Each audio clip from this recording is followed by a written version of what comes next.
काय रे अजित पवार तुझे पदाधिकारी असे भिकारचोट यांना उलटा नागडा करून ना यांच्या गांडीवर ना गरम तेलाचे फटके दिले पाहिजेत. गरम तेलाचे यांना ब्रिजला भर चौकामध्ये ब्रिजला उलटा लटकावून यांच्या गांडीवरती पट्ट्याचे सोलं काढली पाहिजेत. पट्ट्याच्या भडव्यांच्या भिकार चोटांच्या. आता काय 2-3 महिने आतमध्ये राहणार आणि हा भडवा सुटणार.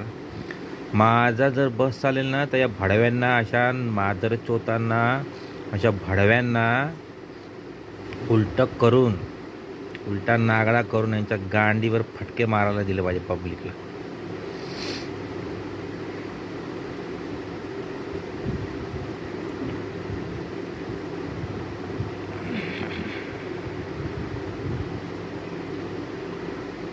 असे पैसे देतात आणि मग लैंगिक अत्याचार करतात. पोलीस पण काय नाही करत. पोलिसांना पण आहे ना, आता बोललं तर राग येईल पोलिसांना पण. या बातम्या ऐकायला भेटतात. तर भडव्याला तर आहे ना उलटा नागडा करून लटकवून मारा त्याच्या गांडीवरती फटके.